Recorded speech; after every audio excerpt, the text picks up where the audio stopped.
day, another vlog. Epidemic Beats kicking. If you need a link to sign up to get them to put something in one of your programs or one of your movies, down below, click on that, help us out. Or give me a free month, that would be much appreciated. Anyway, a bit of news today. Very sad day for us Cardinals fan. Geez, that was heartbreaking. Wasn't my TV, but I nearly went straight out the door. I tell you, this morning when I got home from work and watched the end of that game, it was terrible. There's nothing other I can say other than we choked hard.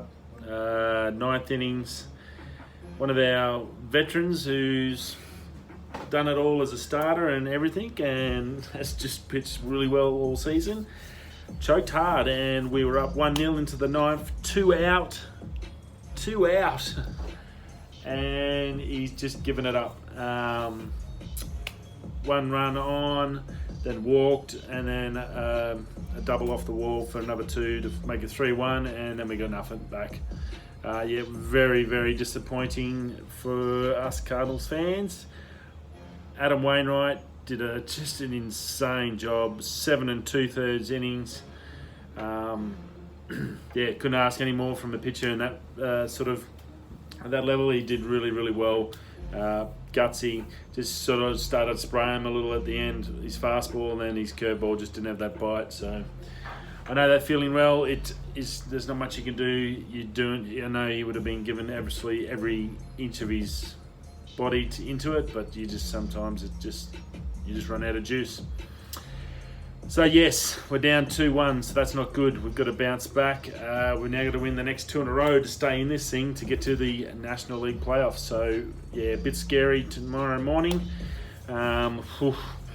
We've got Hudson pitching, and they haven't worked out their pitcher, so that's probably the only thing we've got to decide. We've got another good pitcher to come out. We need to hit. One run is not enough to win a game in the playoffs. So we need to come back out tomorrow and get a heap of runs and make it easy so we don't have that stressful ending. Just smash them hard at home, and then we're going to have to go back to Atlanta and win it in Atlanta. So that's going to make things tricky. We had a big chance. Unfortunately, we blew it. We could have been going in tomorrow for the win to get one game off and a rest. We don't get that rest now, so we're just going to have to play harder. Dodgers, they come alive in the 6th innings to win 10-4. Big bat day for them. It was very quiet at the start of the game.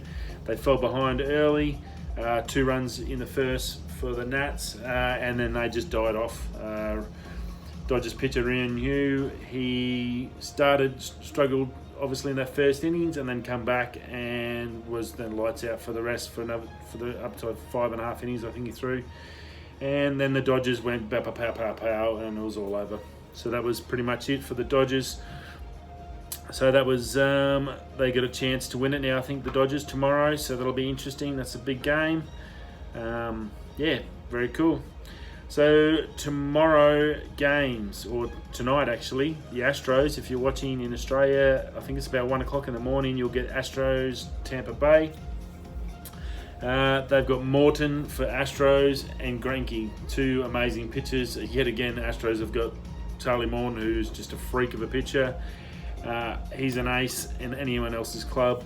Going up against one of the best pitchers in the National League, in the American League or National League. Greinke is pitching for years. He's just been at that top level. He's definitely a number 1. So going to be a real good pitchers duel. Again, Astros, they've just got that lineup. They're going to be hard to beat. I can't see them losing this. Greinke's a great pitcher, but it's going to be close. I think it's going to be maybe a 2 or 3 run ball game max. I can't see it being a blowout, but you never know. The Astros are on a bit of a tear, so look out for that. We've got the Cardinals, we've got the Braves at home. Again, the Cards, that's on at 3 o'clock in the morning, this morning. So that's Hudson against, we don't know who's pitching for that, so it'll be interesting. Must-win game for us, otherwise it's all over. Go Cards, please. Dodgers, Nats in Washington. Scherzer versus Roy Hill. 2 great pitchers. That's 20 minutes to 7, around about 7 o'clock in the morning. You'll get the start of that game. So that should be a good game. Two good pitchers. just depends who hits on the day, I guess. Yankees and the Twins, they're 20-9. Jay Odizrio, I think I've got that wrong.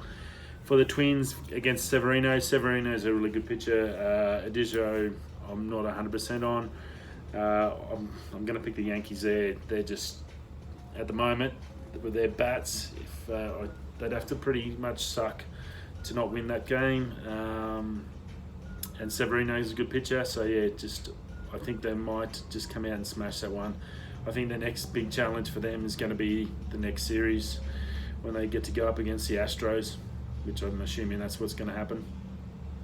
So yeah, that's what's happening in the playoffs. Very exciting, very nail-biting, and nearly no telly this morning for me. So yes, don't need those ones. They're not good for the heart.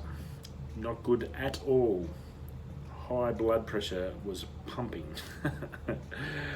Right, what else we got in news? I want to throw a shout out to another channel I've been watching. It's a food channel. It's an amazing food channel. He's a Brazilian guy, lives in America. It's called Guga Foods, Guga. I think I put one up on our Facebook page about some steaks, amazing steaks he does, or burgers. I think it was a Wagyu burger. I watched another chicken one tonight on drumsticks. These heavenly drumsticks he does, and yeah, dude's awesome. So get over and watch it. It's all comfort food. There's none of this healthy crap that you get on telly nowadays. It's none of that, but it's all organic, quality food, cooked properly, and just tastes amazing. So Guga Foods, Guga on YouTube. Check it out. It's got tons of videos. There's heaps there.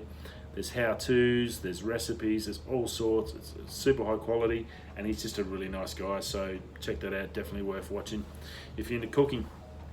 Bollinger Motors. They've got a fully electric car. They've got to production ready. They're just finalising their build partner. They're not going to build it themselves. They want to sort of take that aspect out and come in with someone that's got that experience and got their facilities. So that's going to be happening shortly. It's an amazing car. It's called the B1 and the B2. So if you're from Australia, you know bananas in the jammers. They're actually not yellow, thank Christ. But they actually look like the old school Defenders, the Land Rover Defenders. Chunky, square, bare minimum, none of the crap in it.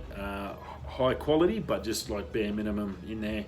Some amazing features, like it's got 614 horsepower, heaps of torque, 668 foot-pounds of torque, 4.5 seconds to 100 k an hour, and I'll do 100 mile an hour. So that's pretty cool it's like a extra cab ute for us.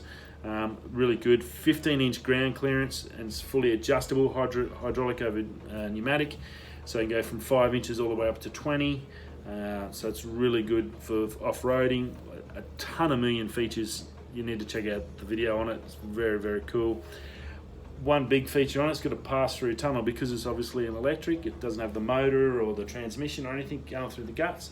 I'll chuck a photo on the thumbnail for you, but basically you can lift up the front hood, and if you've got some long bits of steel or something or whatever on the farm, you can basically push them straight through into the back of the ute and then lock it. Fully lockable.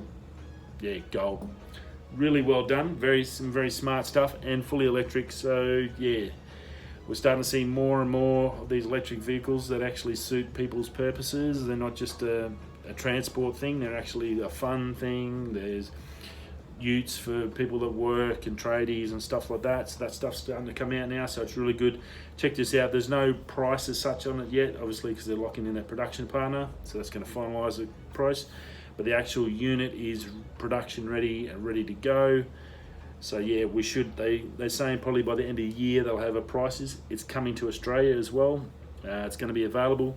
It's passes all the stuff for US, Canada, Europe, and also Australia, they said. So that's a good sign that they mention us, because that means it will be available.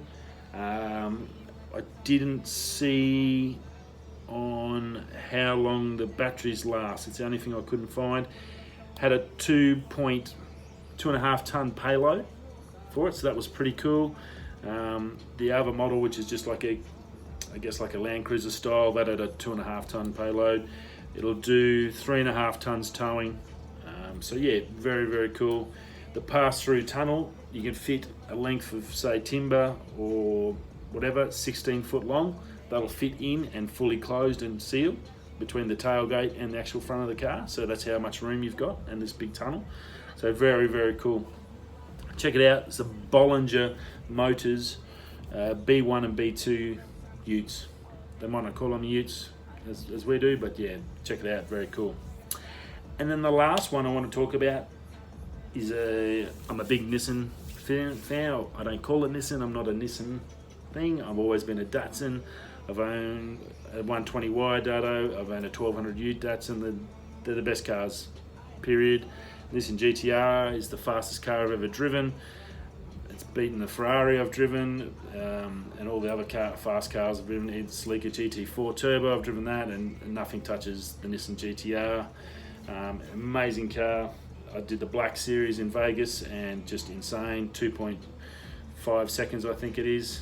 I think it's only these new electric cars can now beat it, and it's like 10 years old, so they've finally caught it. But they've brought out the 50th anniversary model GTR. You can actually purchase. Comes in blue with some stickers and stuff on it. It does have a little bit of a R mode on it, a little bit more grunt in it. 419 kilowatts.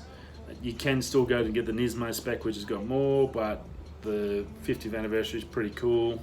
It's like basically a little bit up from a base model without going to the Nismo spec. So that's available, and you can purchase that, and very cool. I chuck a photo up. Awesome. It goes back to 1969. I think they call the Hayabusa, or they were the little square ones with the old mirrors like we used to have on the Dattos, like on the old 200Bs and 180Bs. Amazing cars. Datsuns, just freaks. Engines are awesome. Can't go wrong. Anyway, so that's about it from me. It's pretty cool. Some good stuff there. Check out those utes. Check out the GTR. It's very nice. And I'll see you all tomorrow. Have a great night. Hope your Monday wasn't too bad. And we'll see you all for Tuesday. Go the Cards. We'll see you soon. Wherever you're going, if you're going that way, or up or down, we'll see you soon. See ya.